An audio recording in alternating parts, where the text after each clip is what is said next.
여러분 안녕하십니까. 뉴스와이드 시작하겠습니다. 두 분과 먼저 사건 사고 소식부터 살펴보겠습니다. 김유진 아나운서, 서정빈 변호사 나오셨습니다. 어서 오십시오. 안녕하세요. 오징어 게임으로 유명해진 배우 오영수 씨가 강제추행 혐의로 재판을 받고 있었죠. 항소심에서 결과가 정반대로 뒤집혔습니다. 먼저 오영수 씨 인터뷰부터 보겠습니다.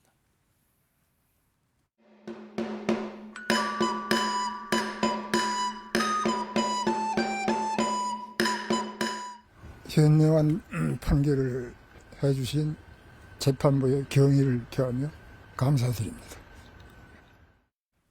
깐부라는 용어 단어로 유명해졌죠. 그러니까 항소심에서 무죄를 선고받은 겁니다. 맞습니다. 배우 오영수 씨가 강제추행 혐의 사건 항소심에서 무죄를 선고받았습니다.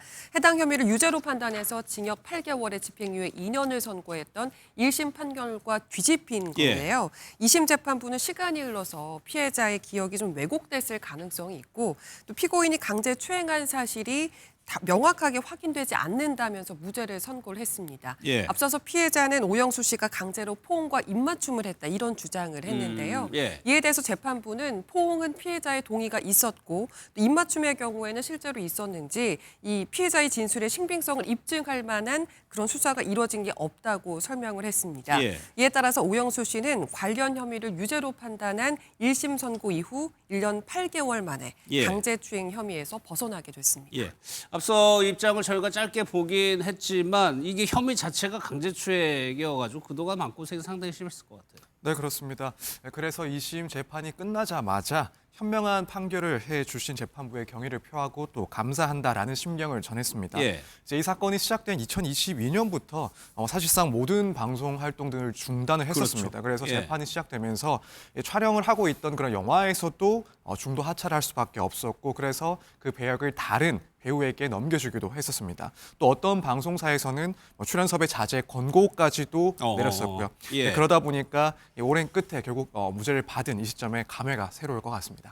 그러면 피해자 측은 또 입장이 바뀐 판결이 뒤집힌 거예요. 피해자 측은 뭐라고 하던가요? 피해자 측은 항소심 판결을 비판하고 나섰습니다. 피해자는 법률 대리인을 통해서 이번에 사법부가 내린 개탄스러운 판결은 성폭력 발생 구조를 굳건히 하는 그런데 일조하는 부끄러운 선고라고 목소리를 높이면서 오영수 씨에게 내려진 무죄 판결을 받아들일 수 없다, 인정할 수 없다는 뜻을 밝혔습니다. 그러면 1심과 2심이 왜 이렇게 결과가 달랐는지 봐야 될 텐데 뭐가 결정적이었던 겁니까?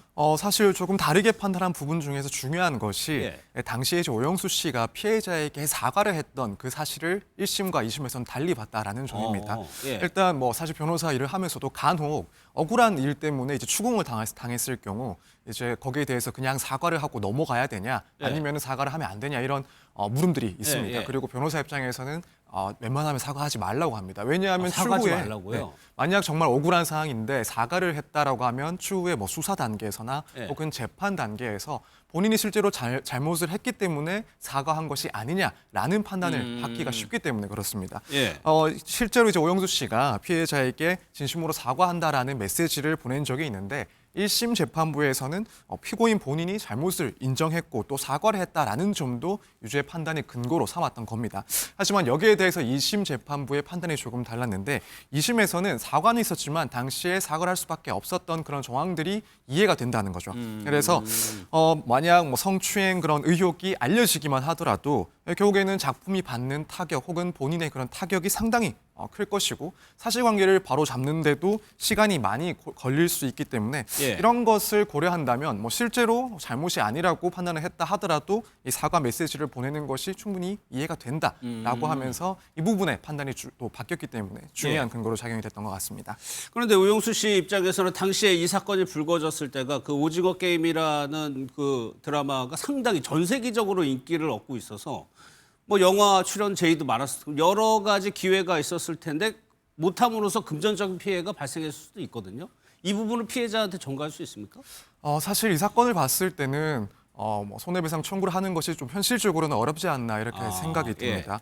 일단 지금 이 심에서 판단한 내용을 봤을 때 만약 여성의 주장이 거짓이다, 그래서 무고였다라고 판단을 했다라면은 이제 불법 행위를 책임을 물을 수가 있습니다. 그렇게 되면 뭐 계약을 파기하면서 발생했던 손해라든가 혹은 이미지 실추로 인한 그런 명예훼손과 관련된 그런 손해 등을 청구할 수가 있는데 지금 2심 판단을 보면은 결국에는 합리적인 의심이 배제될 정도로 범죄 사실이 증명되지 않았기 때문에 무죄를 선고했다라는 겁니다. 그리고 여성의 그런 기억이 왜곡되었을 가능성도 언급을 했고요. 그렇다면은 결국 불법 행위가 성립을 하기 위해서는 최소한 고의나 혹은 과실이 인정이 돼야 되는데 여성의 입장에서 봤을 때 그런 고의가 인정되기는 쉽지가 않을 것이다.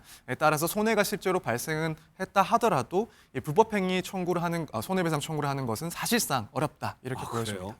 알겠습니다. 당시 이 사건이 알려졌을 때 충격이 컸죠? 맞습니다. 이 오영수 씨가 2021년에 오징어 게임 시즌 1에서 깐부 할아버지 역할을 맞아요. 맡아서 굉장히 예. 인상 깊은 연기를 보여줬는데요. 그러면서 우리나라는 물론 전 세계적으로 유명세를 타게 됐습니다. 이제 그런데 그렇게 유명세를 탄 지 1년여 만인 2022년 11월에 이 한 여성이 오영수 씨를 강제추행 혐의로 고소했다. 예. 이런 사실이 알려지면서 충격을 줬는데요. 해당 여성은 2017년에 오영수 씨와 함께 같은 연극에 출연했던 연극 단원이었던 것으로 알려졌습니다. 당시에 연극 공연을 위해서 지방에 머물던 중에 오영수 씨가 자신을 강제로 껴안고 볼에 입맞춤을 했다. 예. 이런 주장을 했던 건데요. 이 사건 이후에 오영수 씨는 모든 방송 활동을 중단했고요. 이후 지난해 1심에서 이 강제추행 혐의 유죄 판결이 나오면서 대중은 또 한 번 충격을 받게 됐습니다. 예, 당시에 오징어 게임 인기가 뭐 상당했습니다. 그래가지고 미국에 가서 상도 받고 뭐 그랬었잖아요. 맞습니다. 오영수 씨가 이 오징어 게임으로요. 2022년에 미국 골든글러브에서 나무 조연상을 수상한 영광을 맞아요. 안았습니다. 예. 이제 이게 개인적으로 봐도 엄청난 성과지만 또 한국 배우 최초의 골든글러브 수상이었던 만큼 우리 문학에 있어서도 굉장히 큰 경사였거든요. 당시 재임 중이던 문재인 전 대통령도 직접 나서서 오영수 씨의 수상을 축하하기도 했었습니다. 문 전 대통령은 당시 본인의 SNS에 깐부 할아버지 수상을 축하한다라면서 반세기 넘는 연기 외길의 여정이 결국 나라와 문화를 뛰어넘어서 세계 무대에서 큰 감동을 자아냈다. 이런 글을 올리기도 했는데요. 예. 오영수 씨는 당시 자신의 수상 소감에 대해서 이렇게 이야기를 했어요. 생애 처음으로 나 자신을 괜찮은 놈이라고 생각했다. 이제 이런 소감이었고요. 또 그러면서 카페 이런 일상적인 생활 공간에 가도 인기나 시선들이 좀 신경이 쓰이게 됐다. 예. 하지만 자제심을 가지려고 노력한다. 이렇게 겸손한 태도를 보여주기도 했습니다. 그러니까 결과적으로 보면 정점에 있을 때 1심에서 유죄가 났고 지금 무죄가 나긴 했지만 1심의 유죄만 기억하시는 분도 상당히 많을 것 같고 이미지 회복이 이제 관건이거든요. 네, 그렇습니다. 결국에는 이제 강제추행 혐의가 문제가 되고 또 기소가 되면서 본인 스스로도 활동을 중단했지만 또 한편으로는 주요 방송사들이 출연 정지 조치를 했었습니다. 그렇기 때문에 이제 앞으로 무죄 판결을 받았으니 이제 활동이 그런 가능할 것인가, 출연 제한이 풀릴 것인가 여기에 대해서도 다들 관심을 갖고 있는 사항인데 예. 일부 업계 관계자에 의하면은 일단 무죄 판결이 나긴 했지만 방송사 내부에 윤리심의 절차가 남아 있다. 그렇기 때문에 제작진 판단뿐만 아니라 이런 여론의 반응까지도 종합을 해서 이제 출연 재개 여부를 결정할 것이다라고 전망을 하고 있습니다. 따라서 이런 실추됐던 이미지가 얼마나 빠르게 회복될 수 있을지 이 부분이 관건인 것 같습니다. 예.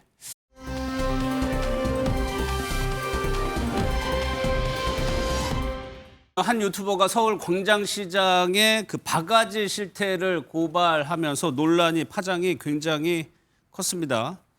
지금 이 분식집이 지금 영업정지를 받았나요? 맞습니다. 예. 이게 지난 4일에 유명 유튜버가 광장시장 안에 있는 분식집을 찾아서 8,000원짜리 순대를 주문을 했는데 예. 이 주인이 마음대로 고기를 추가한 뒤에 10,000원을 달라고 요구해서 바가지 논란이 불거졌던 건데요. 예. 당시 상황을 담은 영상이 온라인을 통해서 큰 화제가 되면서 논란이 커졌고 결국 광장시장 상인회에서 해당 분식집에 영업정지 10일이라는 처분을 내렸습니다. 해당 상인도 상인회에서? 논란을 예. 의식을 한 건지 이런 처분이 내려지기 전에 자체 휴업에 들어갔다고 하더라고요. 예. 결국 상인회의 영업중지 처분 처분까지 더해져서 이달 19일까지 문을 닫는다고 전해지고 있습니다. 상인회가 이런 조치를 취했다는 거는 그만큼 좀 이거 위기감이 있어서 그런 거였을까요? 네, 그렇습니다. 일단 이 광장시장 상인의 내부 징계를 보더라도 상당히 예. 중징계를 처분했던 건데요. 일단 내부 징계 규정에 의하면은 만약에 규정을 한 번 위반했다라고 하면 뭐 최대 3일까지 영업 정지를 시키고 또 2회 위반을 했다라면 뭐 최대 7일까지 그리고 3회 위반 시에는 15일의 영업 정지 처분을 내리도록 규정을 하고 있습니다. 그런데 지금 이 사안에 있어서는 이 10일이라는 상당히 중징계를 한 거죠. 예. 그러니까 여기에 대해서 상인회 측의 입장을 보면 이번 사안에 대해서 이 시민들의 관심이 워낙 컸기 때문에 기존의 그런 징계 규정을 뛰어넘는 이례적인 중징계를 내렸다라고 밝혔습니다. 그리고 한편으로는 다른 상인들에 대한 그런 경각심을 주기 위해서 심사숙고를 했다라고 밝히기도 했고 또 앞으로 이런 불친절 문제라든가 혹은 체계적인 관리 방안 이런 것들을 마련하겠다라고 밝혔습니다. 예. 그러면 바가지 실태가 당시에 어땠는지 또 외국인을 상대로는 어떻게 되는지 저희가 영상을 좀 모아봤습니다. 순대를 시켰어요. 근데 순대가 가격표엔 분명히 8,000원이라고 적혀 있었는데 10,000원이라고 하시더라고요. 근데 왜 이건 10,000원이에요? 여기 8,000원 써 있는데. 그냥 겉옷잖아. 아이고. 아니 여기는 8,000원 써 있어. 여기 써 있잖아. 그냥 겉옷에는 섞어달라고 하신 건가?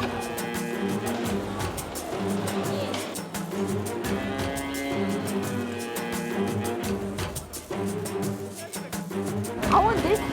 Like strawberries are actually good. 섞어주세요.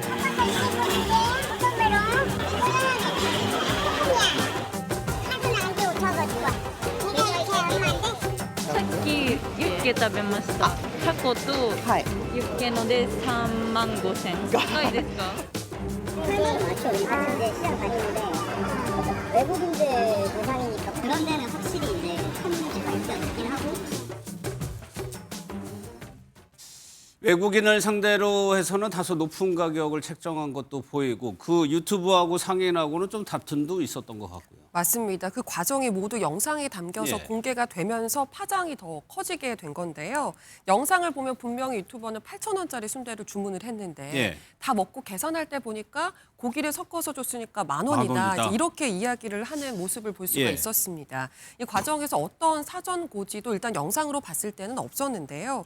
이에 대해서 이제 유튜버는 항의를 하고 또 상인 또 뜻을 굽히지 않으면서 둘이 언성이 높아지다 보니까 주변 눈치가 보여서 결국 해당 유튜버가 그냥 10,000원을 내고 나왔다는 거예요. 예. 근데 이 경우라면 지금 이렇게 영상이라도 남아있지만 대부분의 손님들은 영상을 찍거나 그러진 않잖아요. 그렇죠. 예. 이제 그러다 보니까 이런 일이 있어도 공론화되기가 좀 어려웠던 부분이 있었던 것 같고 또 물론 그렇지 않은 상인들이 훨씬 더 많겠지만 일부 상인들의 이런 식의 상술이 계속 지금까지 통용돼 오지 않았나 그런 생각도 해봅니다. 예.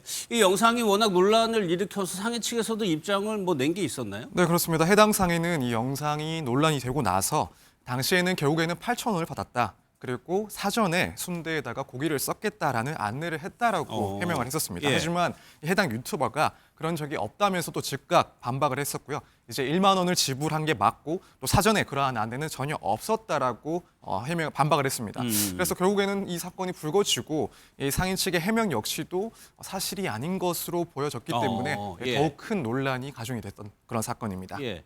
이 사진에 요 정도의 8,000원, 고기를 섞었으니까 2,000원 덜해서 10,000원을 내라고 했다. 사실 이게 한 분식집 사례이긴 하지만 이게 이렇게 되면 광장시장 자체로도 또 번질 수가 있거든요. 맞습니다. 해당 사건에 지금 파장이 커지면서 예. 다른 광장시장의 상인들이 억울함을 호소하고 있는 상황인데요. 한 상인은 광장시장 다 망하라는 거냐, 그 유튜버가 못됐다라는 식의 굉장히 격분한 반응을 보이기도 했고요. 또 다른 상인은 매출이 반토막이 났다라면서 모든 상인이 그런 게 아닌데 이 사건 때문에 모든 상인들이 그런 것처럼 일반화돼서 안타깝다. 그렇죠. 예. 이제 이런 마음을 전하기도 했습니다. 또 광장시장 상인회 관계자는 99.9%가 우리 책임이지만 유튜버의 잘못도 있다라면서 그분은 전통시장을 사랑한다고 했는데 그런 것 같지 않고 그냥 이슈가 되는 영상을 통해서 돈벌이만 하려는 것 같다. 이렇게 유튜버를 좀 원망하는 듯한 반응을 남기기도 했는데요.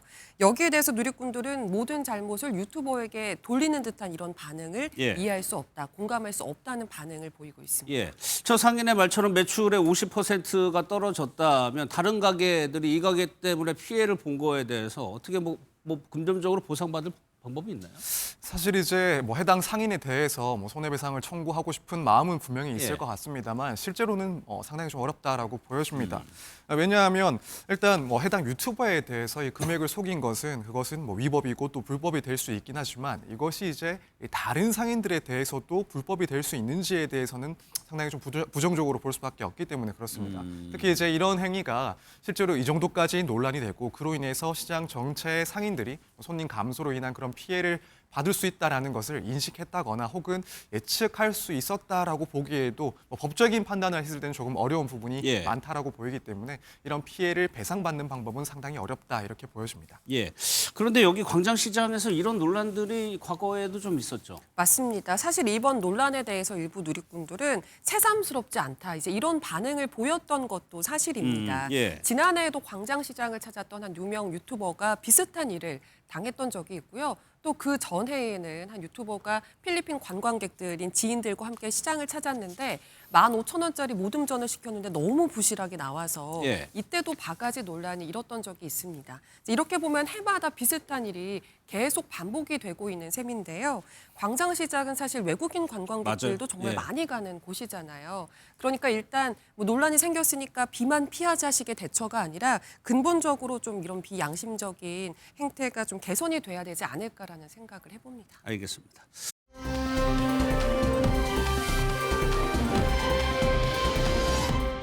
네, 오늘 오전에 황교안 전 총리에 대한 압수수색 체포가 이루어졌습니다. 순조롭게 이루어지진 않았고요. 영상을 좀 보도록 하겠습니다.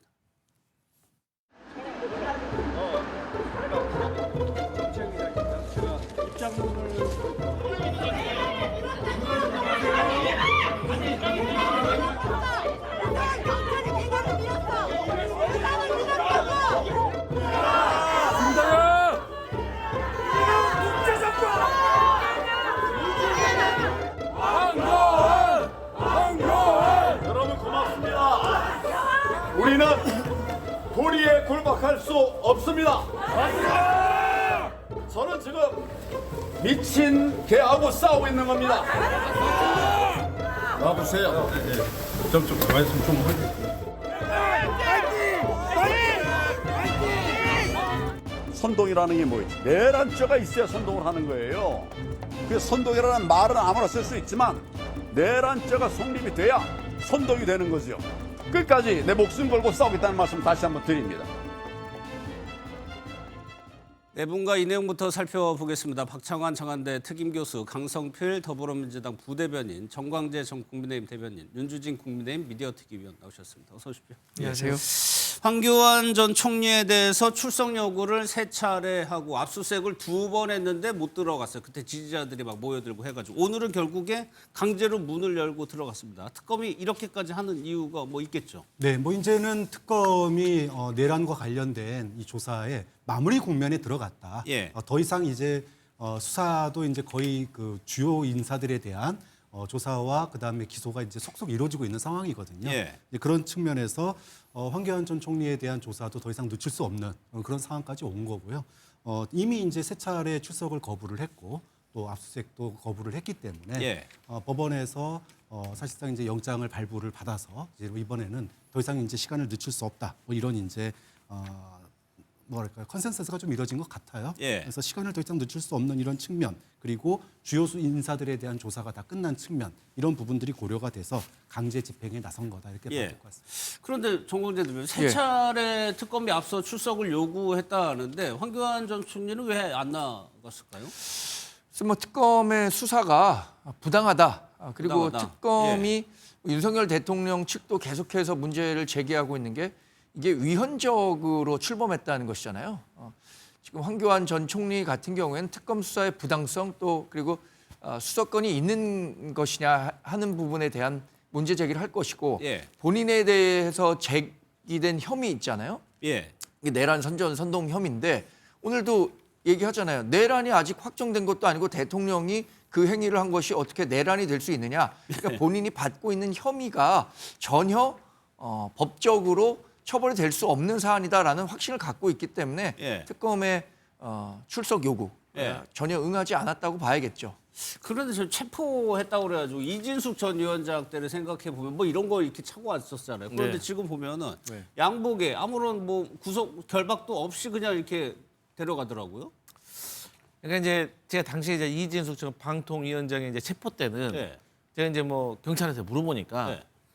사실 이제 뭐 이진숙 전 방통위원장이 도망갈 우려는 적긴 하지만 만에 하나라도 도망가게 되면 그때 체포하러 갔던 이 경찰관들의 죄라고 하더라고요. 그렇기 때문에 놓치게 되면? 예. 예. 그리고 또 도망간다는 사람이 뭐 저 도망갑니다라고 광고하고 가는 것도 아니고 그래서 절차에 의해서 하는 겁니다. 근데 예. 이제 오늘은 또 다른 좀 특검이잖아요. 근데 이제 황교안 전 총리가 사실 법무부 장관, 총리, 대통령 권한 대행까지 하셨던 분 아니겠습니까? 예. 그렇기 때문에 그런 예우 차원에서 그랬던 것이 아닌가라고 생각을 하는데 어쨌든 저는 이 황교안 전 총리를 이렇게 이제 압수수색을 하고 이렇게 체포를 하려고 하는 이런 과정을 좀 보면서 예. 확실히 특검이 좀 정치적이지는 않구나라는 걸 좀 느꼈어요. 정치적이지 않다. 그러니까 예.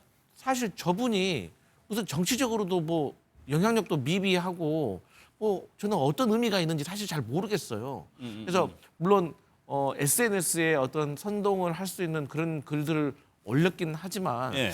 그게 정치적으로 무슨 그 어떤 의미가 있을까? 저는 사실 오히려 구설수에만 오르지 않을까? 사실 그런 생각을 좀 들더라고요. 예. 그래서 저는 확실히 좀 특검이 저 황교안 전 총리에 대해서 저렇게 하는 것에 대해서는 조금 처음에는 의아한 마음이 들었었어요. 그런데 오늘 장동혁 대표 보니까 황교안을 지키자 막 이렇게 얘기하던데요? 저는 오히려 정치적인 의미가 있다고 봅니다. 지금 대장동 일당에 대한 항소 포기 이후에 여론이 들끓고 있습니다. 근데 우리가 뭐 정말 너무 정치에서 많이 일어나는 레토릭이라 다시 반복하지 않을 수 없는데 이슈를 이슈로 덮는다고 하잖아요.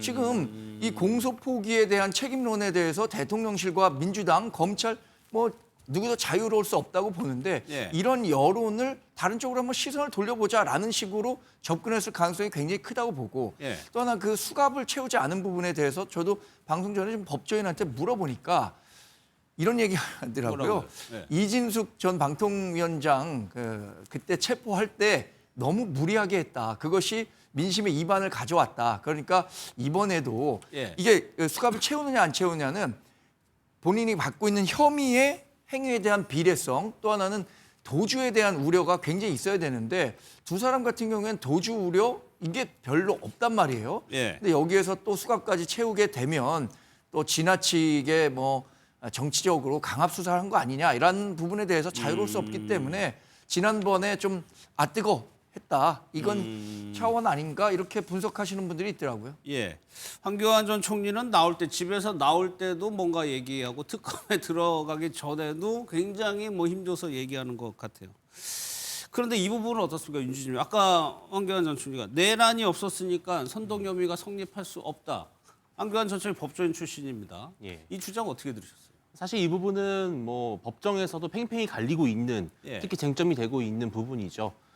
윤석열 전 대통령 측은 본인이 국회의원들을 체포하거나 구금할 의도가 없었고 비상계엄 해제 표결을 방해할 어떤 구체적인 기획이나 계획이 없었기 때문에 이것이 결국은 국헌문란이라고 하는 내란죄 혐의를 완성하는 데 있어서 가장 중요한 핵심 쟁점이 성립이 안 된다라는 것이 윤 전 대통령의 주장이고 예. 그렇기 때문에 사실은 계속되는 법정에서 곽종근 전 사령관에 대해서 매우 직접 나와가지고 신문을 했던 것이죠. 예. 근데 이러한 부분들이 봤을 때는 무슨 내란죄 여부에 대해서 앞으로 법정에서 재판부가 판단을 하겠습니다만 어쨌든 윤 전 대통령 측과 또 그 당시에 비상계엄은 불가피한 어떤 예. 비상대권의 합법적 조치였다라고 주장하는 분들은 어쨌든 내란죄는 아직은 성립이 되지 않는다. 예. 또한 지금 황교안 총리 측은 이런 겁니다. 이 내란 선동이 성립이 되려면은 그 전에 같이 모의를 했었어야 되고 예. 이 내란이라고 하는 구체적인 계획을 함께 공유하고 함께 실행을 했었어야 되는 것인데 실질적으로 그런 또 연결고리는 아직까지는 보이지 않거든요. 그렇기 때문에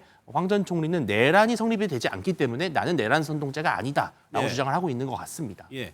그러니까 황교안 전 총리는 내란이 아니라고 지금 단정을 하고 있어요. 비상계엄 그 자체를. 뭐 내란이 없었는데 어떻게 내란 선전선동이 있을 수 예. 있느냐 이렇게 했는데 제가 2014년 통진당 사태 때를 다시 떠올려봤어요. 왜냐하면 당시에 황교안 전 총리가 법무부 장관이었습니다. 그 통진당을 그렇죠. 통진당을 갖다가 정당 해산 청구를 하면서 당시에 그 이석기 씨를 갖다가 내란 선전선동 혐의로 기소를 했거든요. 자, 그럼 그 당시에 통진당은 내란 행위가 있었느냐?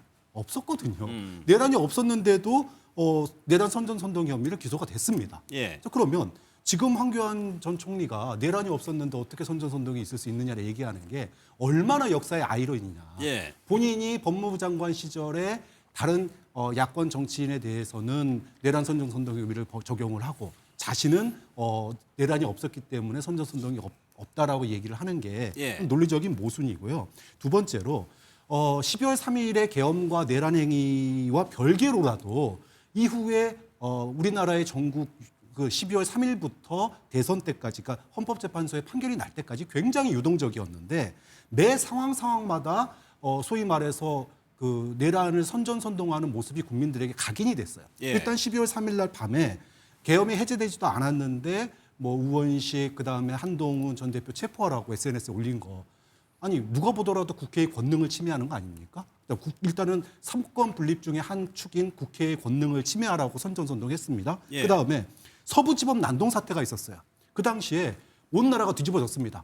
아니 옛날에 과거에 통진당도 못했던 이 법원 난동 사건을 소위 말하 우리의 정치의 한 축인 보수 세력이 서부지법 난동 사태를 일으켰는데 여기에 대해서 변호를 맡으면서 이거는 국민 저항권이라고 얘기를 했어요. 예. 서부지법 난동 사태를 저항이라고 얘기를 했습니다. 그다음에 헌법재판소에 대해서 만약에 탄핵 판결이 나면은 국민들이 폭동을 일으킬 거라고 사실상 얘기했습니다. 이 모든 것들이 국회, 법원, 헌법재판소의 모든 권능을 갖다가 국민 저항권이라는 미명하에 국론을 반으로 가르고 예. 그다음에 소위 말해서 보수의 어떤 행동, 사실상 폭동을 갖다가 선동하는 그런 행위를 갖다가 몇 했기 때문에 이런 것들이 쌓여서 지금 내란 선전선동의 지금 주요 혐의로 이제 구속이 된 거거든요. 예, 일단 체포가 된 거죠. 네, 체포가 된 거죠. 그래가지고 지금 황교안 전 총리는 진술 거부권을 행사하고 있다고 합니다. 이게 혐의가 어떻게 될 건지, 뭐 기소가 될 건지 한번 지켜보도록 하고.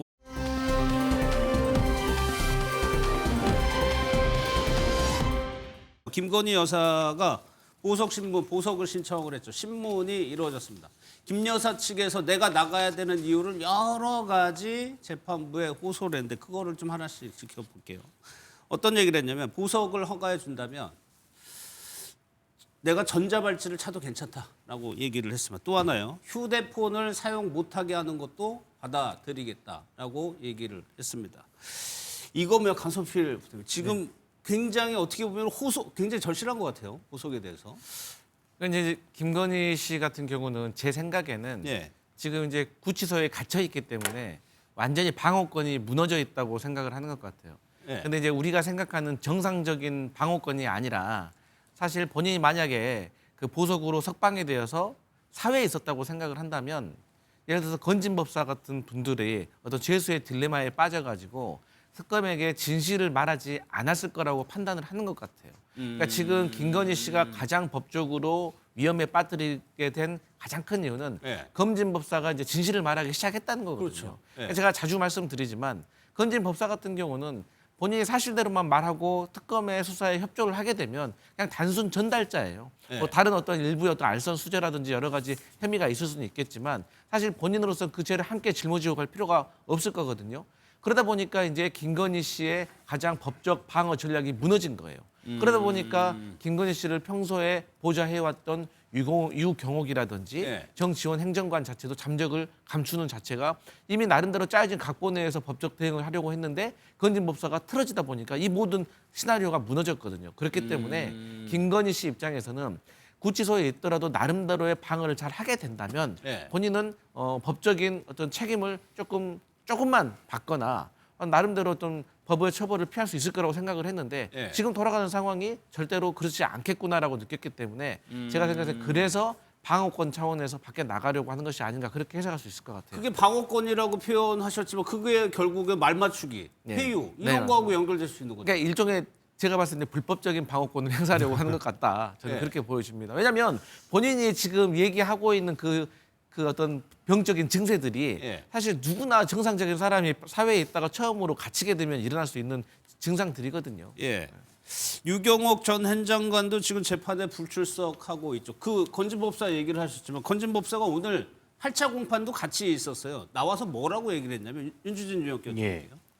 왜 거짓말했냐고 물어보니까 김건희 여사가 거짓말하자고 해서 내가 거짓말했다. 이런 식의 진술을 전성배 씨 입에서 계속적으로 나오거든요. 이게 진위업을 떠나서 일단은 김 여사 측에는 불리한 증언들이 계속 나오고 있는 거잖아요. 그러니까 이제 이게 재판이 계속되면 될수록 사실 죄수의 딜레마라고 하죠.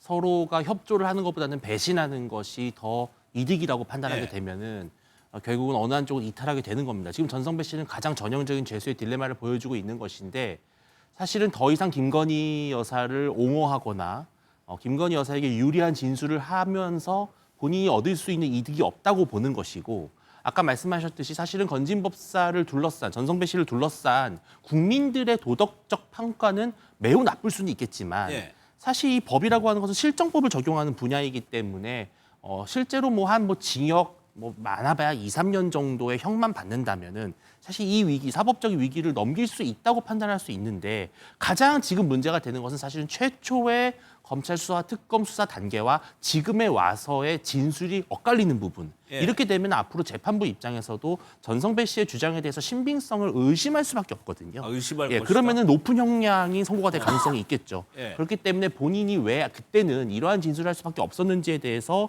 김건희 여사를 이제 빌미를 삼아서 이야기를 하겠습니다만 실은 저는 그 진정성은 조금 의심이 됩니다. 왜냐하면은 제가 봤을 때는 전성배 씨가 김 여사의 어떤 강요나 압박에 못 이겨서 예. 그렇게 어쩔 수 없이 그런 허위 진술을 했다라고 하기에는 지금의 어떤 관계나 지금 전성배 씨가 보이는 모습은 또 조금 맞지 않는 부분들이 있거든요. 예. 그러니까 아마 처음에는 조금 김 여사와의 관계라든지 과거의 어떤 여러 가지 그런 문제들을 봤을 때는 조금 협조적이었지만 지금은 이제 코너에 몰렸기 때문에 결국은 김 여사에게 불리하게 갈 수밖에 없는 네. 본인으로서 나름대로의 좀 결단을 내렸다 이렇게 봐야 될 것 같습니다. 예. 그래서 전성배 씨가 선물을 안 받은 것으로 하자 이게 간략하게 요약을 했지만 자세하게 얘기해서 뭐라고 했냐면 김 여사가 이렇게 얘기했다는 겁니다.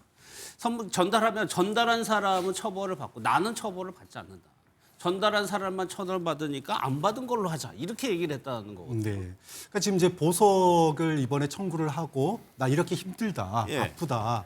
이렇게 지금 와서 이제 로키 전략을 쓰고 있는데 사실은 많은 그 김건희 씨를 비판하는 사람이든 아니면은 동정하는 사람이든 당시에 보수 평론가들도 뭐라고 그랬냐면 특검이 구속 위기 상황에 놓였을 때 보석으로 나가거나 나중에 낮은 형량을 받으려면 애초에 혐의에 대해서 대폭 인정하는 게 필요하다. 예. 그런 자세가 스탠스를 보여야지 이후에 어떤 동정 여론이라든지 그렇죠. 보석 이런 것들이 가능한데 근데 김건희 씨의 이제까지의 그 스탠스를 보면 일단 거짓으로 일관했거든요. 예. 그 거짓이 하나씩 붕괴되어 가는 걸 국민들이 눈으로 지켜봤습니다.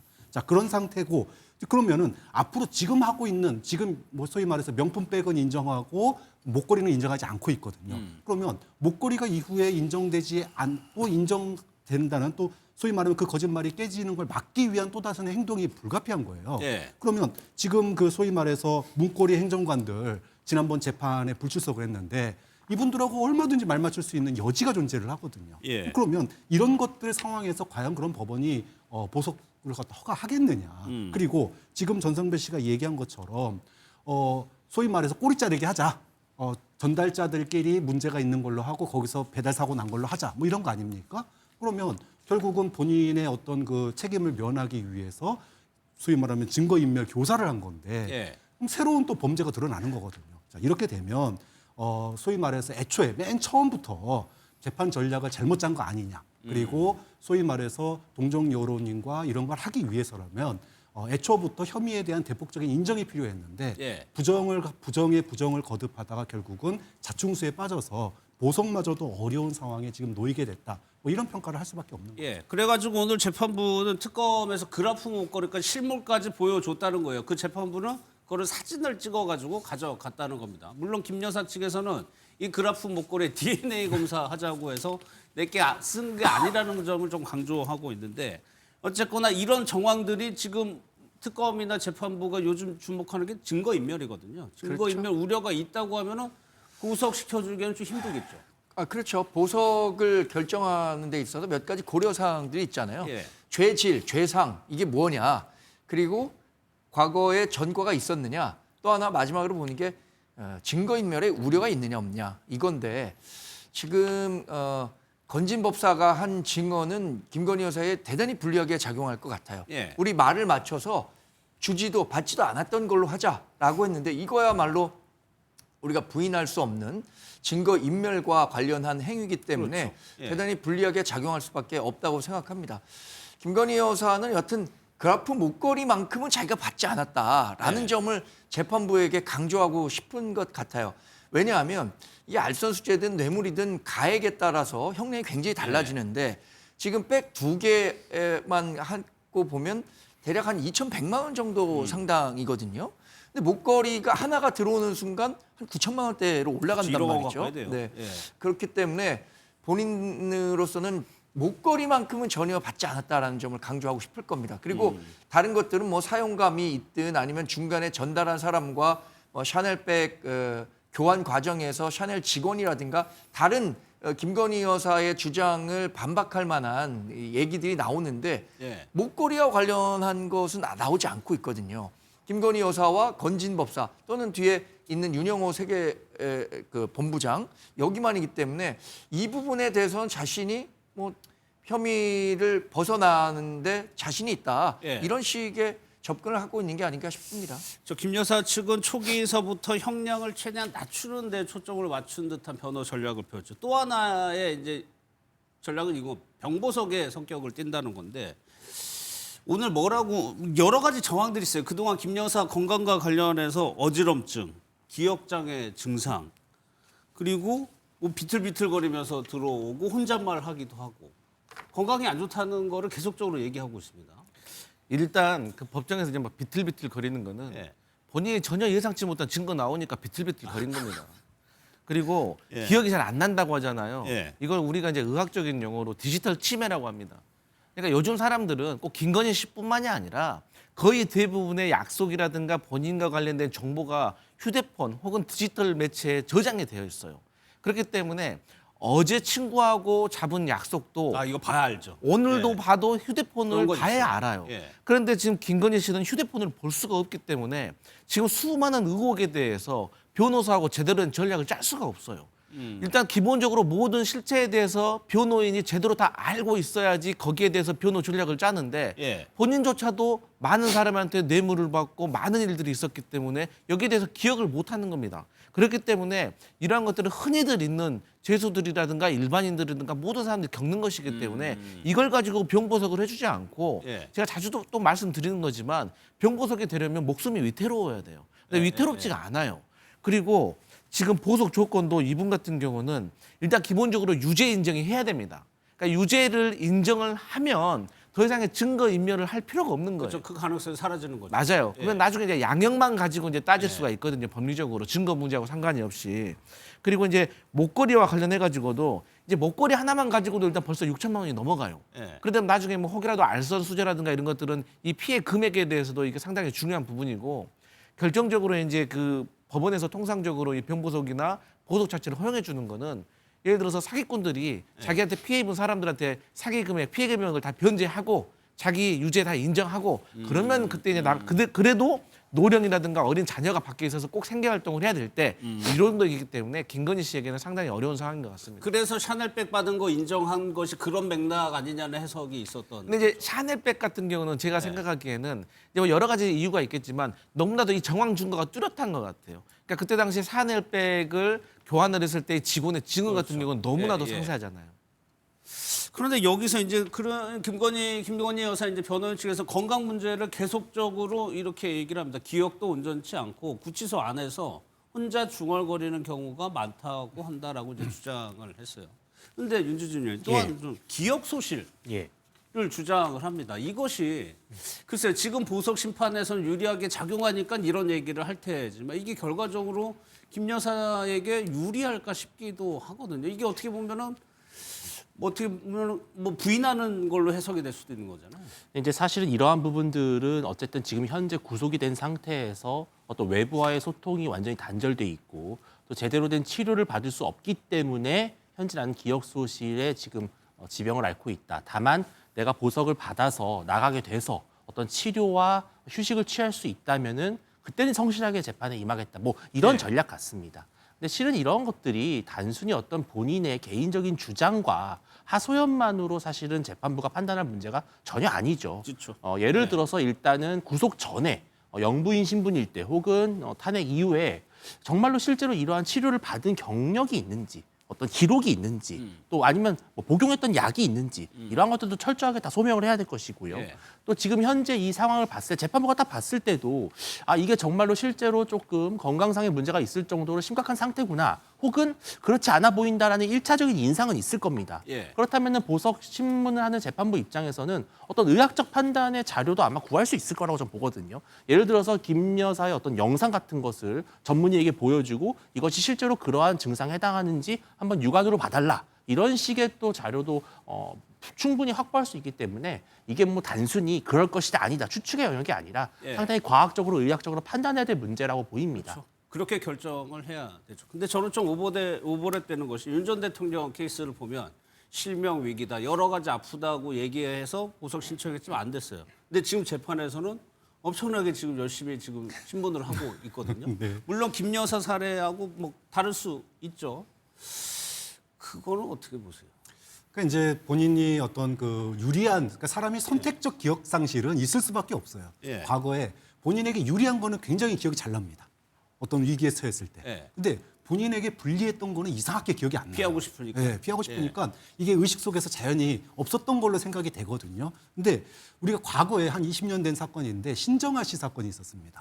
그 당시에 온 국민들이 경찰과 이 법원에 그 나타나는 장면들 찍을 때 거의 반실신 상태로 움직이는 모습들을 우리가 생중계로 봤던 걸 기억을 하실 거예요. 어떤 그 검찰이나 뭐 이렇게 조사에서 핀치에 몰리게 되면은 육체와 심신이 무너질 수밖에 없습니다. 당연히 김건희 씨도 이런 국민적인 압박, 그다음에 특검의 조사에 대한 압박이 되면 그런 증상들이 사실은 무너지고 마음이 무너지고 신체가 무너지면서 그런 소위 말하면 반기억 상실이라든지 또는 심리적인 저항이 무너지는 이런 행위가 나타나서 휘청거리는다든지 이런 게 나타날 수밖에 없는데 근데 이거는 많은 피의자들이 이런 경우가 많아요. 그렇기 때문에 이것만 가지고 본인의 어떤 그 보석의 필요성을 얘기하기에는 다른 피의자들과의 형평성 차원으로 보면은 쉽지 않을 거고요. 두 번째는 지금 이제 부부가 모두 구속돼 있는 상황이란 말이에요. 그렇기 때문에 사실은 애초부터 이런 상황이 올 거라고 많은 사람들이 예상을 했습니다. 그렇기 때문에 부부가 다 구속돼 있는 상황에 대해서 어필을 하려면 굉장히 로우키로 가야 된다. 혐의에 대해서도 대폭 인정하고 그다음에 수사에 대해서도 적극적으로 협조하고 국민들에게도 낮은 모습으로 사과하고 이런 모습이 필요해야지 나중에 구속받을 수 있다는 얘기가 사실은 초반부터 얘기가 많이 나왔었어요. 그런데 그동안의 행태가 그렇지 못했기 때문에 이제 와서 사실은 뭐 윤 전 대통령도 아프다고 실명 위기라고 그랬는데 멀쩡하게 변론하고 있고 그리고 마찬가지 아니냐 이런 이제 얘기가 나오기 때문에 본인 스스로가 지금의 어떤 그 보석이 안 되는 그런 상황을 갖다 자초한 측면이 있는 거 아니냐. 이렇게 보는 거죠. 또 하나 김 여사 측에서는 부부를 모두 구속하는 것이 가혹하다라고도 주장을 했습니다. 결과가요. 원래 7일 이내에 나온다고 합니다. 근데 전례를 보면 더 길어질 수도 있고 더 짧아질 수도 있는 것 같아요. 결과가 어떻게 될지 좀 보도록 하고요.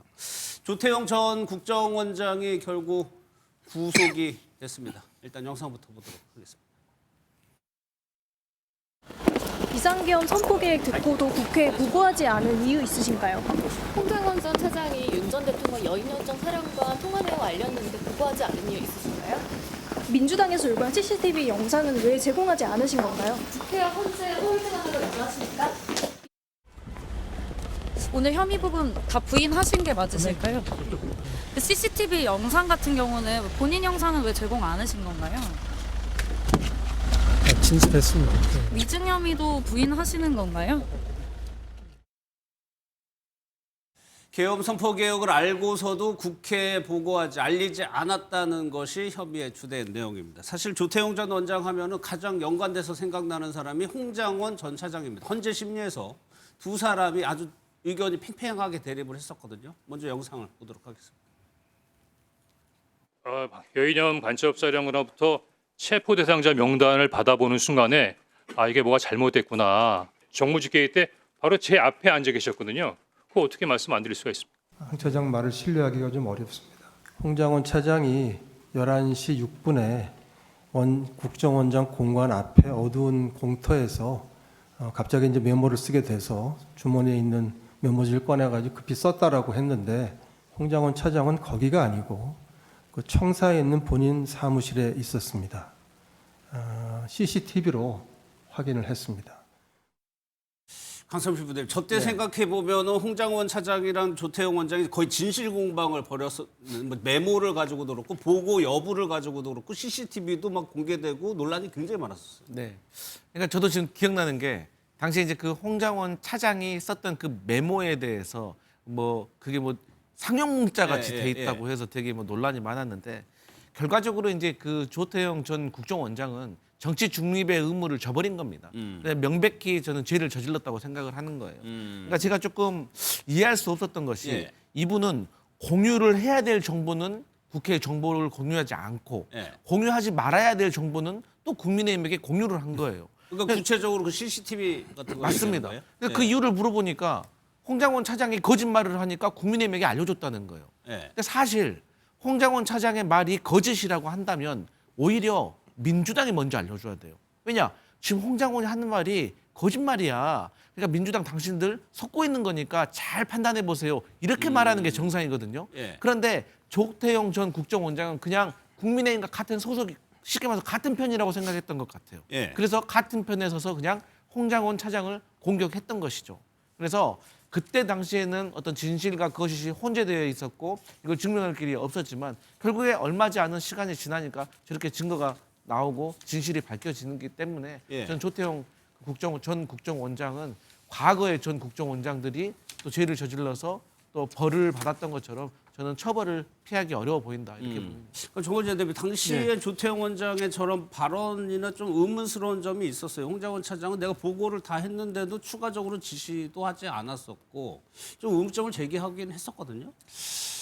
당시 조태용 국정원장으로서는 답하기 굉장히 까다로운 질문들이 많았을 것 같아요. 왜냐하면 윤석열 전 대통령이 탄핵 이전이고 그리고 국정원장으로서 본인이 국정원장 때 취득한 것에 대해서 어디까지 공개할 수 있는가 이 부분들에 대한 고민을 좀 했을 것 같은데 지금 뭐 수사 내용과 관련해서는 하나씩 드러나면서 조 원장에게는 굉장히 불리할 수밖에 없는 거죠. 이번에 구속영장이 청구될 때 어떤 혐의를 적용했는가 봤더니 국정원법 위반하고 직무유기, 증거인멸, 허위공문서 이런 거예요. 그러니까 내란 다른 혐의자 같은 경우에는 내란을 공모했다거나 내란 중요 임무를 종사했다거나 이런 부분이 적용됐었는데 조 원장에겐 그게 적용된 건 아니거든요, 지금. 그래서 구속영장이 조금 더 쉽게 발급되지 않았을까 싶고 결국에는 특검은 조 원장에게도 그 내란 중요 임무 종사라든가 이런 부분까지 혐의를 확대해서 재판에 넘기지 않을까 예상해 봅니다. 또 하나요. 당시에 윤 전 대통령이 홍장원 차장에게 전화를 했었죠. 계엄 전. 이 부분도 좀 의문점이 남았었는데 그때 영상 한번 보겠습니다. 저는 해외에 있는 줄 알았습니다.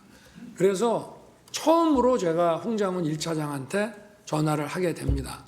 또 제가 해외 순방 때 국정원의 해외 담당 파트가 여러 가지 그 경호 정보를 많이 도왔기 때문에 제가 격려 차원에서 전화를 기왕 한 김에 한번 해야 되겠다라고 해서 계엄 사무가 아닌 간첩 그 검거와 관련해서 그래서 방첩사를 도와주라는 얘기를 한 것이고 한참 비상계엄 관련된 국무회의가 진행 중이고 지금 수방사 특전사가 막 난리를 치는데 옛날에 해외 한번 나갔다 왔던 1차장한테 격려차 전화가 하십니다. 그 시간에 이상입니다. 저 대목도 명확하게 지금 풀리지 않은 의문이에요. 윤 전 대통령이 계엄을 전에 원장이 있는데 해외에 있는 줄 알고 내가 차장한테 전화를 해서 그거를 얘기를 했다. 근데 홍장원 차장이 나중에 이제 적극적으로 저렇게 하니까 그거는 격려차 한 거라고 낮췄거든요. 의미가 없다고. 그러니까 이제 이게 참 우리가 이제 계획한 대로 모든 일이 돌아가는 건 아니잖아요. 돌발 변수라는 게 생기는 거고 순간적으로 착각하는 경우도 생기는 거고.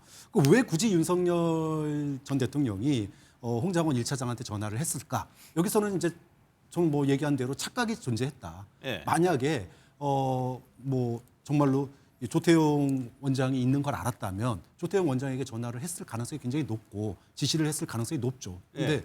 조태용 원장이 순간적으로 착각을 한 것 같아요. 그래서 홍장원 1차장에게 전화를 하게 된 거고 그러다 보니까 이제 홍장원 1차장이 자연스럽게 이 상황을 알게 된 거 아니냐. 예. 그럼 홍장원 1차장 입장에서는 방첩사를 도와서 체포를 도와라 이렇게 얘기를 하니 방첩사에 전화를 한 거고 예. 방첩사에 전화했더니 체포 명단을 줄줄이 부르는 거예요. 얼마나 놀랬겠습니까? 그리고 본인은 이게 아니다라고 생각을 한 거고요. 그렇죠. 그러니까는 원장한테 아니 이렇게 얘기를 하는데 이거 어떻게 처리합니까? 예. 그랬더니 원장은 그 대답도 없이 그냥 가버리고 이러니까 당황스럽고 이걸 어떻게 될까 생각하다가 이거는 문제가 있다. 그래서 이제 야당에 제보를 하게 되는 그렇죠. 이런 이제 일이 벌어진 거고 예.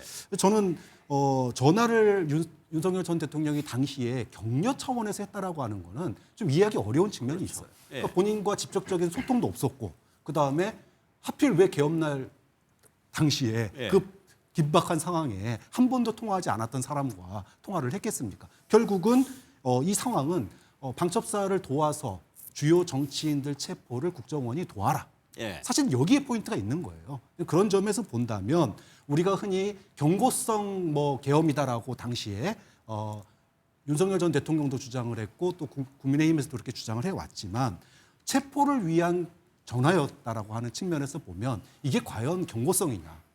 실제로 정치인들, 그러니까 국회라고 하는 소위 헌법기관의 한 축을 갖다가 예. 무너뜨리기 위한 구체적인 내란 행위의 어떤 그 액션 플랜이기 때문에 예. 전화한 것 자체의 목적성과 이후의 상황을 본다면 굉장히 의미 있는 홍장원 1차장의 증언과 진술이다 이렇게 판단해야 될 그렇죠. 것 같습니다. 결국에는 두 사람의 운명은 현재 시점에서는 확연하게 엇갈렸습니다. 원장은 구속이 된 거고요. 그럼 강성필 부대변인 계엄의 전문가니까 이때 윤 전 대통령이 홍장원 차장에게 전화를 한 것이 실책이었다고 보이나요?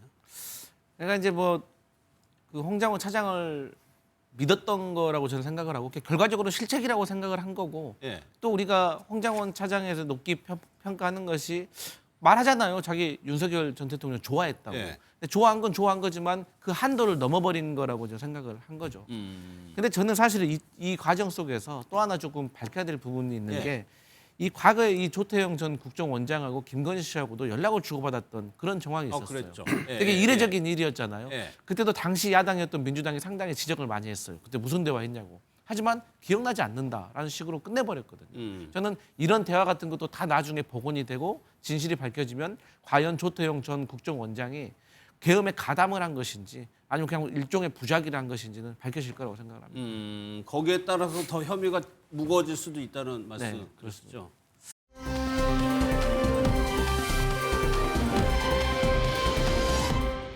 다음은 어제 정부가 이제 비상계엄에 공조한 공무원들을 이제 TF 구성을 하기로 했죠. 그 부분 한번 짚어보도록 하겠습니다. 김민석 총리, 이재명 대통령 얘기 들어보겠습니다.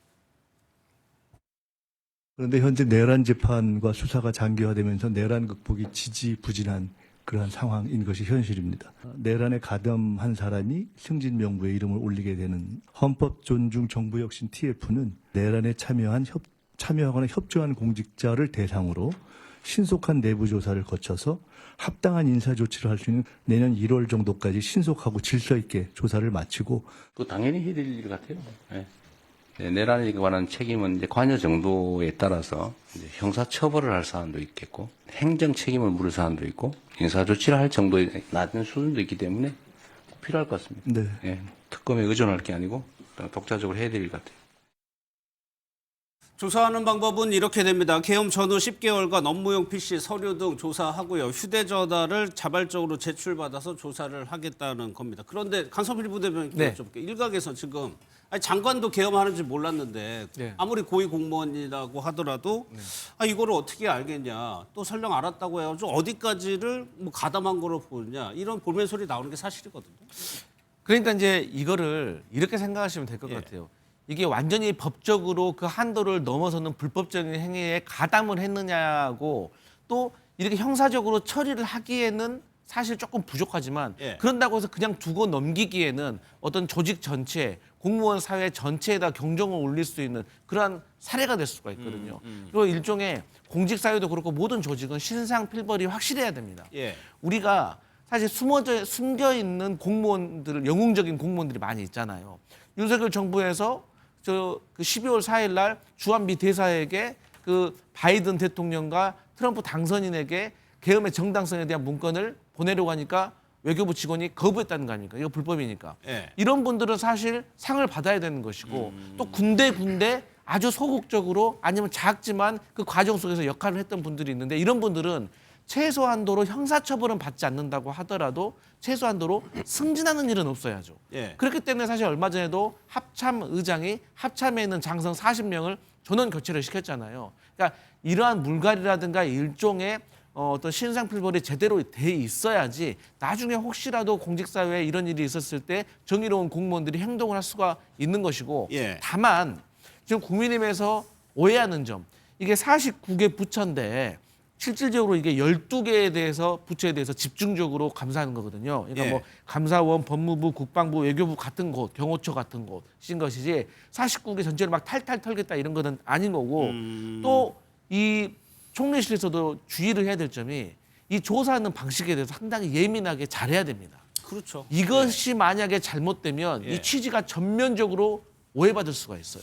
그래서 예. 이 부분은 정말 예민하게 잘 고민해야 된다고 생각합니다. 그러니까 휴대전화 같은 것이 특히 그럴 수가 있는데 이것이 어떻게 진행될지는 한번 봐야 될 텐데 일각에서는 과거 문재인 정부 때 요거 듣고 제 기회가 문재인 정부 때 적폐청산위원회와 비교하는 시각도 있습니다. 그 내용 듣고 이어가겠습니다.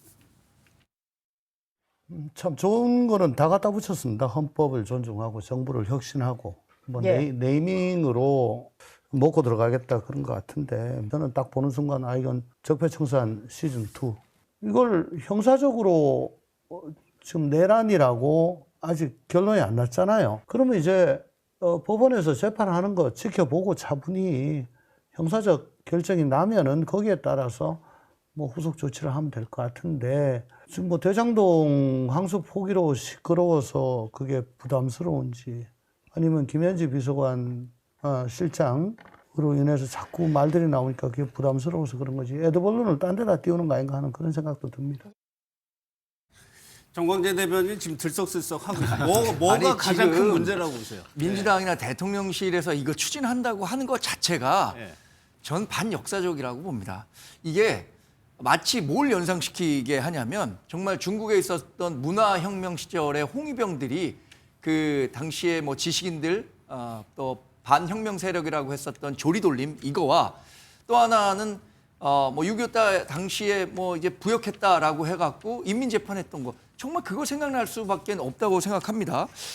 이걸 왜 하겠느냐라는 생각해보면 첫 번째 이유는 공무원 사회에서 내 편, 네 편을 내가 확실히 한번 나눠서 내 편만 쓰겠다. 네. 이걸로 볼 수밖에 없고요. 그러니까 공무원을 딱 줄 세워서 우리 편이 확실한 사람만 앞으로 등용시키겠다라는 것으로밖에 이해되지 않습니다.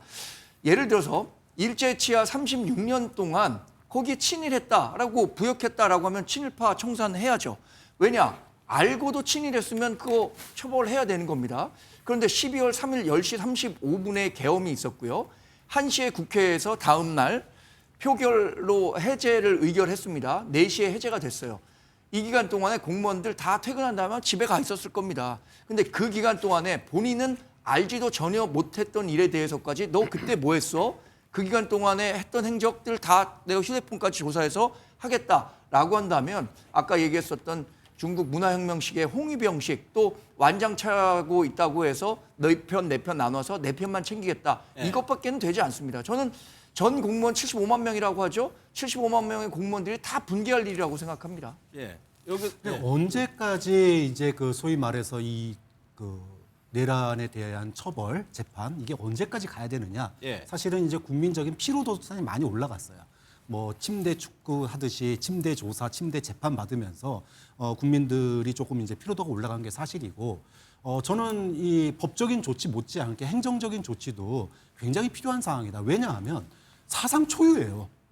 대통령에 의한 계엄과 내란이라고 하는 거는 우리 역사에서 처음 있는 일입니다. 그러면 거기에 따른 법적 조치 못지않게 그럼 국가 내부에서 행정부 내부에서 어떤 행정적 조치를 취하느냐도 하나의 중요한 선례, 기준을 만드는 겁니다. 그렇기 때문에 이런 조치 없이 넘어간다, 법적 조치 다 끝날 때까지 기다렸다가 나중에 한다, 이거는 국민적인 피로도뿐만이 아니라 어떤 그 행정적인 기준을 만드는 데 있어서도 좀 문제가 있다고 보고요. 그런 점에 있어서는 국민적인 피로도도 빨리 멈추고 그 다음에 정확한 기준을 만들어서 저는 굉장히 뭐 그때 나도 몰랐는데 그렇게 했다더라 이런 거 가지고 무조건적으로 무슨 뭐 홍위병처럼 이렇게 처벌하겠다는 게 아니고 본인이 이게 부적절한 행위인 걸 알면서도 문제 제기를 하지 않거나 또는 그런 그 소위 말하면 정확한 기준에 그러니까 기준이 있음에도 불구하고 상급자의 지시에 의해서 그 기준을 갖다가 본인이 지키지 않았거나 그래서 실질적으로 국민들의 주권의 행사에 어떤 그 위배되는 행동을 했다든지 이런 기준을 명확하게 만들어서 평가를 하는 게 저는 이번 인사관리에 있어서 핵심적인 기준이 돼야 된다. 그런 점에서는 선례를 만드는 것이고 기준을 만드는 거기 때문에 굉장히 중요하고 또 많은 공무원들이 공감할 수 있는 그 기준을 만드는 것 또한 저는 중요한 거라고 봐요.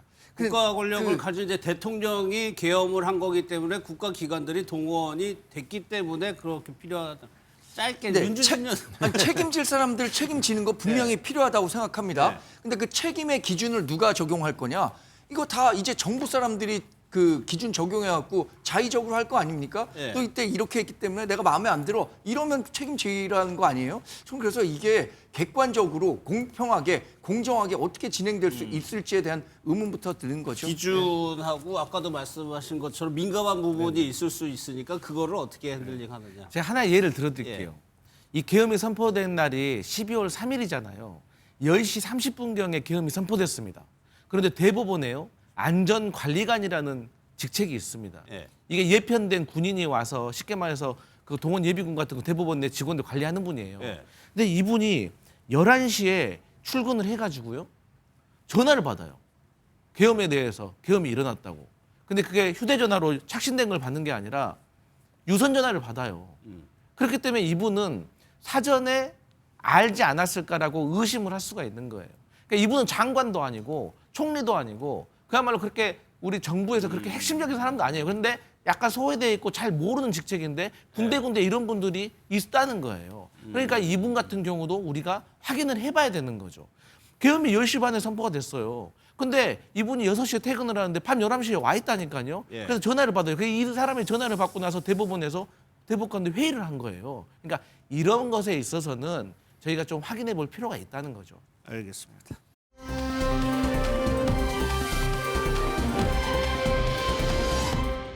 다음 내용으로 넘어가겠습니다. 지금 대장동 항소 포기 관련해서 정성호 법무부 장관이 오늘 국회에 나와서 상세하게 답변을 했습니다. 핵심적인 내용을 저희가 모아봤는데 어떤 내용인지 한번 들어보겠습니다. 장관님, 이 모든 책임을 지고 사퇴하셔야 된다는 국민적인 여론이 있고 의견이 있습니다. 이에 대해서 본인의 입장을 밝혀주십시오. 제가 어떻든 정치적 책임을 저는 회피할 생각이 없습니다. 다만 이게 검찰이 처리한 수많은 사건의 일부입니다. 저는 개인적으로 전 정권 하에서 일종의 정치보복적인 어떤 수사 하나 때문에 장관이 이걸 책임지고 사퇴하는 것은 바람직하지 않다고 보고 있고요. 대검에서 항소할 필요성이 있다 이런 의견이 있다는 얘기를 들어오고서 이게 중형 선고됐는데 신중히 판단을 필요치 않겠냐 이런 정도 얘기를 하고 항소를 알아서 포기하라고 했다고 한다. 이렇게 법무부 차관에게 지시하셨습니까? 그런 사실 없습니다. 네. 정성호 장관이 밝힌 부분은 크게 세 가지입니다. 사퇴하지 않고요. 대통령실과 교감 없었고 항소 포기 지시하지 않았다라고 기존 입장을 다시 한번 확인한 셈이 된 거예요. 정성호 본부장이 나와가지고. 그런데 요거 하나 여쭤볼게요. 그런데 노진수 검찰총장 대행은 이진수 법무부 차관이 항소 포기를 안 하면 수사지휘권을 발동할 가능성이 있다라고 주장을 했어요. 그러면 만약에 이 검찰 수사지휘권을 만약에 발동을 했다면 지금하고 상황이 많이 달랐을까요? 거의 그대로 아니었겠습니까? 그러니까 수사지휘권을 발동할 수 있다는 걸 암시했다면 그것은 즉슨 검찰이 알아서 항소 포기를 하라고 하는 무언의 압박인 것이죠. 이거는 다 상당히 중요한 판례들이 많이 있습니다. 지난 박근혜 정부 당시에 이제 여러 가지 재판과 수사가 있었는데 이 강요라고 하는 것은 어떤 무언의 압박도 충분히 강요가 성립이 됩니다. 그러니까 상대방이 느꼈을 때 내가 이 지시와 요구를 듣지 않았을 경우에 나 또는 내가 속한 기관이 상당한 불이익을 당할 수 있을 것이라는 것을 누구나 제3자도 인지할 정도로 충분히 성립이 된다면 이것은 강요가 되는 것입니다. 그러니까 지금 정성호 장관이 신중히 검토하라 이런 말을 했다고 하지 않습니까? 보통 신중하게 해라라고 하는 말은 우리가 그 의미를 다 알죠. 어떤 일을 한다고 했을 때 그거 과연 맞을까? 신중해야 돼라고 한다는 것은 하지 말라는 뜻입니다. 사실은. 만약에 정말로 항소를 해도 된다라고 정성호 장관이 생각했다면 신중히 검토하라고 하는 것이 아니라 기존에 했던 대로 해라. 과거의 선례대로 하라. 이렇게 아마 지시를 했을 겁니다. 그리고 이 이진수 차관, 앞으로 이거는 진실게임 양상이긴 합니다만 정말 차관이 수사지휘권의 단 시효자라도 꺼내서 그것을 암시했다면 그것은 사실상의 하명, 항소 포기입니다. 그렇기 때문에 이것은 앞으로 상당한 또 하나의 국정농단의 사례로 저는 기록될 것이라고 봅니다. 국정농단이라고 하면은요, 살짝 겁줬는데 겁먹고 그러면 안 한 거잖아요. 지금 얘기하신 대로 그걸 국정농단이라고 얘기를 하시는 거잖아요. 그러면 검찰은 권한이 없습니까? 검찰의 권한은 누가 협박하더라도 위에서 심지어 수사지휘권이 행사돼서 꺾이는 한이 있더라도 예를 들어 당시에 수사팀이 중앙지검장 그리고 대법원장, 대법에서 대법 차관이 뭐 예를 들어 기소하지 마, 항소하지 마라고 얘기하더라도 저는 못하겠습니다 하고 사인해가지고 내면 항소가 되는 거예요. 그렇잖아요. 그 권한이 없는 게 아니지 않습니까? 그러면 본인의 권한을 갖다가 행사하지 않고 이제 와서 압박을 받았다. 그리고 뭐 했다 이렇게 얘기하는 게 과연 맞냐라는 거예요. 그러니까 과거에 지난 3년 동안 검찰이 뭐였습니까? 왜 욕먹었습니까? 대통령 눈치 보고 그다음에 권력의 눈치 보고 그래서 김건희 씨 수사 안 하고 이래가지고 욕먹었잖아요. 그럼 이제 와가지고 법무차관 말 한마디에 수사지휘권의 시효자만 나왔는데 지레 겁먹고 꼬리 내렸다고 그럼 이제 와서 꼬리고 내리고 난 다음에 항소 포기가 되고 나니까 이제 와가지고 문제 삼는다? 그것도 사실은 웃긴 거예요. 그럼 검찰이 정말로 소신을 가지고 수사를 했다면 저는 항소 계속 했어야 된다고 봅니다. 아니 이게 이문정 검사장이 했었던 똑같은 논리입니다. 그 항소할 수 있는 권한을 검찰이 갖고 있었는데 포기한 건 결국 검찰 아니냐 이 얘기를 하는데 저는 이렇게 비유해서 말씀드리겠습니다. 이거 학교 폭력 피해자에게 가해자가 때리는데 왜 너 가만히 맞고 있었냐? 너도 때릴 수 있었잖아. 이거 얘기하는 거랑 똑같은 거예요.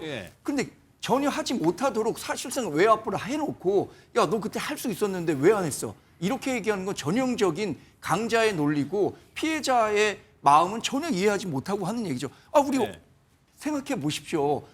그거 신중하게 하십시오. 안 그러면 수사지휘권 발동할 겁니다. 이렇게 얘기한다면 누가 그거를 마음 먹고 할 수 있겠습니까? 본인이 갖고 있는 권한이라고 하더라도 저도 학교 폭력 피해를 당했다라고 한다면 저도 방어하고 그 친구에게 폭력 행사할 수 있겠죠.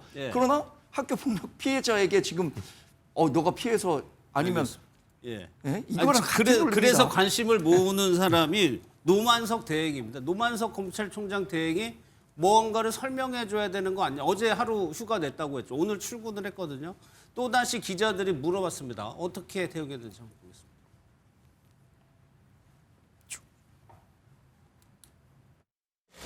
은퇴 요구 나오는데 입장 있으실까요? 이진수 차관으로부터 수사 지휘권 언급 들으셨어요?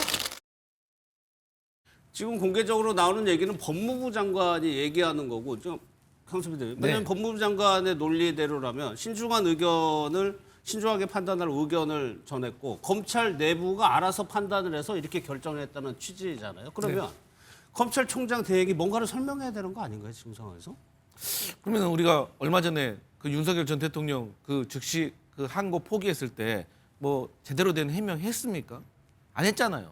그러니까 검찰총장이라는 분은 나름대로 조직의 수장이잖아요. 그럼 본인의 판단에 대해서 그러니까 어떤 사정이 있었는지는 본인 일인 것이고 본인이 그렇게 결정을 내렸으면 책임지고 가는 거예요. 근데 그거를 까만득한 후배 검사들 오니까 나 너 그 불만이고 힘들었어 이런 얘기하는 거 적절하지가 않아요. 그리고 대한민국에서 검찰이 약자라고 생각하는 사람 누가 있겠습니까? 무슨 약자라고 말을 합니까? 그렇기 때문에 충분히 항소하고 하고 싶었으면 정의롭다면 해야죠. 그리고 징계 받으면 징계 취소 소송하면 될 거 아닙니까? 그리고 저는 이건 본질하고 좀 본질을 흐리는 주제예요. 그러니까 지금 계속해서 이거 정쟁의 어떤 소재로 삼고 있는데 여기에 대해서 저는 대통령실과 여당에 놀아나서 안 된다고 생각을 합니다. 네. 그러니까 지금 국민들이 궁금해하는 거는 이 대장동 일당이 나쁜 사람들이잖아요. 그럼 제대로 된 처벌을 받았는지 궁금한 것이고, 그다음에 이 사람들이 벌인 이 범죄로 인해서 범죄 수익이 돈이 한마디로 제대로 환수가 되는가? 사람들은 그걸 국민들은 궁금해하는 네. 거예요. 그런 연장선으로 따지면 사실 50억 클럽 이런 사람들 수사 제대로 안 했을 때 그때는 왜 침묵했습니까? 그래야지 이것을 검찰에 관련된 걸로 이렇게 뭐 수사 지휘권이 내 장관이 잘못되니 이거는 제가 봤을 때는 별 문제가 없고, 그렇게 따진다고 하면 얼마 전에도 박성재 법무부 장관이 검찰 과장한테 보고서를 왔습니다. 그게 계엄 및 정당성에 관한 문건이에요. 그거 가지고 누구 만난 줄 아세요? 김주현 민정수석 만나요. 이양규 법제처장 만나고 이상민 장관 만나요. 어디서? 삼청동 안가에서. 이 사람들 거기 왜 만났냐고 대통령도 없이 물어보니까 그냥 연말이라 모임했다 그랬어요.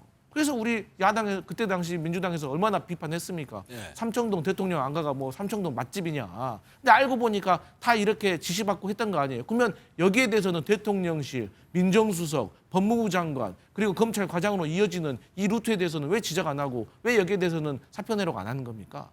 그래서 이거에 대해서는 저는 검찰이 지금 검찰청 폐지된 마당에서 보완 수사권이라도 확보하기 위한 저는 그런 제스처가 아닌가 그렇게 해석합니다. 알겠습니다. 노만석 대행이 그래가지고 아직까지 입장을 명확하게 내지 않고 있습니다. 사퇴할 것이냐 아니면 그대로 직을 유지할 것이냐 아직까지는 지금 뉴스가 안 나오고 있는 상황이에요. 이런 상황에서 정치권은 어떻게 대응을 하고 있는지 보겠습니다. 국민의힘은 아주 뭐 큰 집회를 연다고 했었는데 한번 영상을 보도록 하겠습니다. 일부 정치검사들이 지금 왜 소동을 벌이고 있습니까? 증거 조작, 조작 기소, 별건 수사, 협박 수사 등이 드러날까 봐 두려운 겁니다. 불법 수사, 봐주기 수사했던 검사들이 오히려 수사 대상이 되니까 겁먹은 겁니다. 겁먹은 개가 요란하게 짖는 법입니다. 엄중히 수사하고 엄벌에 처해야 합니다.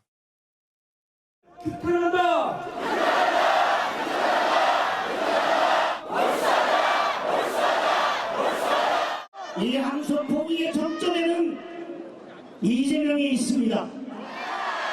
이재명에 대한 재판이 다시 시작될 때까지, 그리고 우리가 이재명을 탄핵한 그날까지 여러분 함께 뭉쳐서 싸웁시다. 한 분씩에게만 여쭤봐야 될 것 같아요. 강성표 PD, 지금 네. 정청래 대표 말로는 지금 정면 돌파하고 오히려 그 반발한 검사 좀 처벌하겠다는 거죠, 지금? 맞습니다. 이제 제가 앞서도 말씀드렸지만 검사들이 그렇게 정의로운 일을 할 거면 선택적으로 하지 말고 일관성이 있어야 된다는 것이고, 또 그 사건 하나만 본다고 하더라도 정말 정의로운 일이었다고 하면 사표 냈었어야, 그 항소해버리고 사표 냈었어야죠. 예. 하지만 그러지 못했잖아요. 그렇기 때문에 저는 이 부분에 있어서는 저는 국민들이 평가할 거라고 생각합니다. 구체적으로 어떻게 지금 징계를 하겠다는 거예요? 이제 검사 징계법은 조금 일반 공무원들하고 좀 다르긴 한데 이 부분에 있어서는 저는 이제 검찰이나 이 법무부 내에서 조금 자체적으로 좀 내규를 마련을 해야지, 또 이것을 뭐 밖에서 정치권에서 어떻게 해라 마라 구체적인 방법까지 말씀드리는 것이 조금 의문점이 있긴 합니다. 예. 오늘 국민의힘에서는 대대적으로 뭐 10,000명 동원해가지고 당원들 다 모이라고 했는데 윤주진 뭐 그렇게까지 오지는 않았죠? 네, 아무래도 뭐 지금 시기적으로 갑작스럽게 동원이나 어떤 그런 것들이 된 것이기 때문에 많은 분들이 전국에서 모이기는 어려웠을 거라고 봅니다. 아마 조금 더 시간을 두고 과거에 뭐 동대구 집회처럼 그렇게 크게 기획을 했다면 좀 상황이 달랐을 텐데 지금 현재는 좀 어려운 상황이고, 다만 지금 이번에 이 항소 포기와 관련해서는 사실 국민적 여론이 매우 안 좋을 거라고 저는 생각을 합니다. 예. 왜냐하면 누가 보더라도 사실은 그동안 검찰이 이렇게 중대한 비리게이트 사건에 있어서 상당히 많은 혐의들이 무죄로 판단이 됐음에도 불구하고 항소를 하지 않는다? 그런 선례가 사실은 없습니다. 그러니까 형평성 차원에서 너무나 맞지 않는 그런 기록인 것이고, 그렇기 때문에 이번 항소 포기가 결국은 이 대장동 사건의 정점에 이재명 전 성남시장이라고 하는 지금 현직 대통령이 연루가 되어 있기 때문에 결국 눈치를 받고, 지금 노만석 검찰총장 대행 같은 경우에는 이 침묵이 의미하는 바가 상당히 무겁습니다. 그러니까 결국은 노만석 대행이 말하고 싶은 것은 어쩔 수 없이 힘에 꺾여서 결국은 항소 포기를 했다는 것인데, 아까 말씀 주신 중에 검찰이 어떻게 사회적 약자냐 이런 말씀을 하십니다. 물론 검찰이 그동안 국민들을 상당히 실망시킨 부분이 저도 있다고 생각을 합니다. 예. 그런데 지금은 검찰이 정말 사회적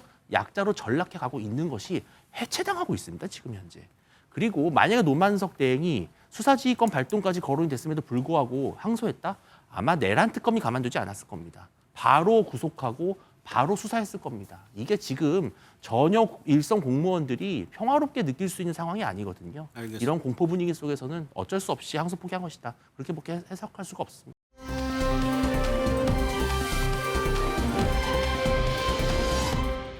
네, 조갑제닷컴의 조갑제 대표 모셨습니다. 어서 오십시오. 예. 오늘 좀 현안부터 좀 짚어보겠습니다. 오늘 새벽에 조태영 전 국정원장이 결국 구속이 됐습니다. 계엄을 알았으면 국회에 보고해야 될 의무가 있는데 그걸 지키지 않았다는 게 가장 큰 이유였던 것 같아요.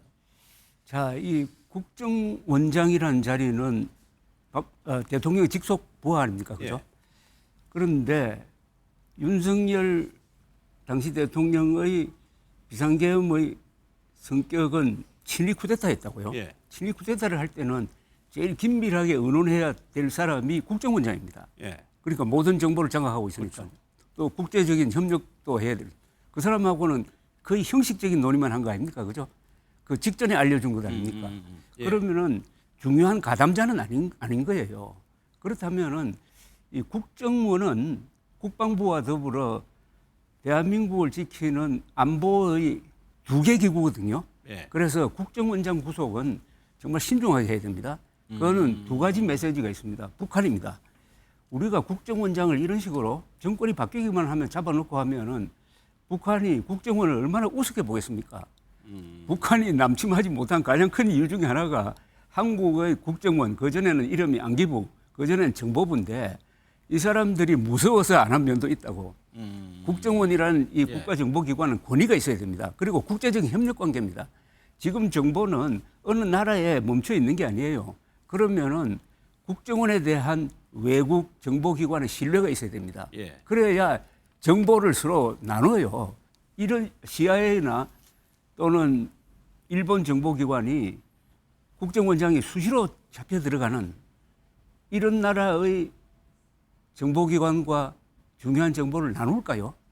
그런 것까지 고려한다면 저는 이번에 구속 영장이 기각되기를 바랐어요. 그리고 지금 구속 사유를 보니까 이게 적극적으로 가담했다는 나는 흔적은 없다고 봅니다. 또 한 명이 오늘 황교안 전 총리에 대해서 이제 압수수색이 강제로 진행해서 체포까지 됐습니다. 그 혐의는 어떻게 보세요? 황교안 전 국무총리는 정말 문제적 인물인데요.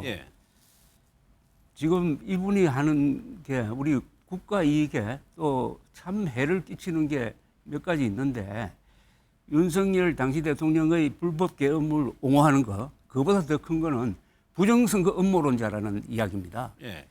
부정선거 없잖아요. 가장 공정한 선거를 부정선거라고 몰아가지고 스탑 더 스틸이라는 그런 구호를 써붙여가지고 세계에 한국이 부정선거는 하는 나라라고 바나나 공화국이라고 선전하는데 앞장선 사람 아닙니까?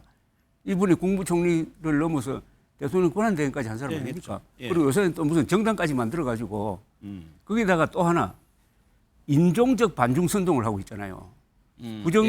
부정선거의 배후가 중국이라고 덮어 씌워가지고 인종적 그러면 이게 우리가 중국하고 적대 관계를 맺자는 이야기인데 이게 다 국가 이익에 맞지 않고 윤석열 전 대통령과 황교안 전 국무총리가 형식상 보수를 대표하는 사람처럼 보이니까 이 두 사람 때문에 한국의 보수가 얼굴을 들 수 없을 정도로 지금 괴멸되고 있는 그 당사자 아닙니까?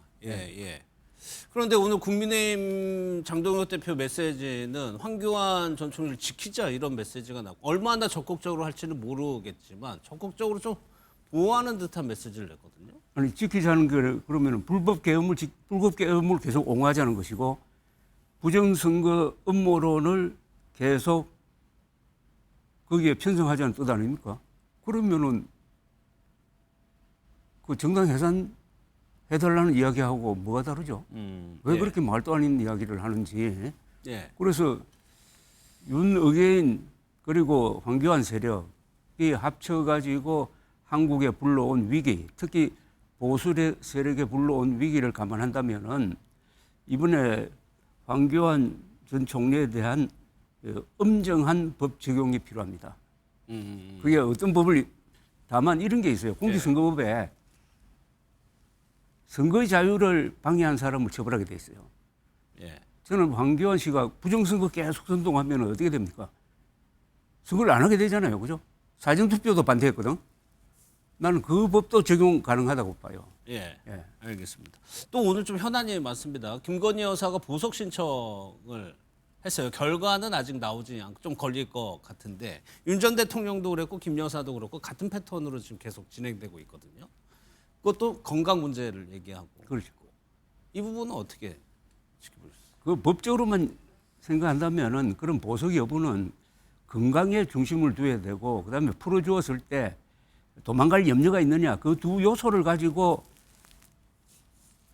기각 또는 인용을 결정하는 게 맞다고 봅니다. 예. 그러나 이 사건은 워낙 큰 사건이니까 국민들의 정서라는 게 반영되지 않겠습니까? 그런 점에서 지금 재판 시작한 이후에 윤석열 전 대통령이 법정에서 나와서 하는 이야기라든지 김건희 씨가 그동안에 거짓말 했다가 다시 또 뒤집는 이런 상황을 통해서 우리 국민들을 어떻게 보면은 갖고 놓은 거 아닙니까? 그죠? 예. 그 목걸이 뭐 이런 명품백 같은 거를 계속 안 받았다고 하다가 마지막에 가서 딱 바꾸는 걸 보면은 그동안에 우리 국민들이 6개월 동안 농락당한 느낌 드니까 이번 이 보석 심리에 상당히 불리하게 작용할 거라고 봅니다. 또 하나 관련한 뉴스가 이제 김건희 여사에게 김기현 의원의 배우자가 한 100만 원 상당의 선물을 줬다는 거예요. 그런데 그거 준 것도 자체도 문제가 될 수 있지만 이후에 나온 해명들도 사회적 예의 차원이었다 아니면 100만 원 정도는 뇌물이 안 된다 식의 해명이 오히려 더 논란이 되는 형국. 이번에 대장동 사건 이 항소 포기가 없었으면은 그 말이 아주 크게 요 이슈가요. 크게 이슈가 됐을 텐데 우선 이 사안을 통해서 지금 우리가 따져봐야 될 것은 100만 원짜리 백이 그게 뭐 법을 위반하느냐 그보다는 왜 그걸 주었느냐는 거 아닙니까? 그건 뭐 이제 다 알려진 사실이지만은 2023년 그 봄에 국민의힘 대표를 뽑을 때 윤석열 대통령도 앞장서고 김건희 씨도 안 보이는 데서 앞장서 가지고 김기현 대표를 만드는데 열심히 뛰었다는 것 아닙니까? 그죠? 거기에 대한 일종의 답례 차원 아닙니까? 그러면은 이 사안은 엄중한 거죠. 대통령 부부가 나서 가지고 그건 법 위반 아닙니까?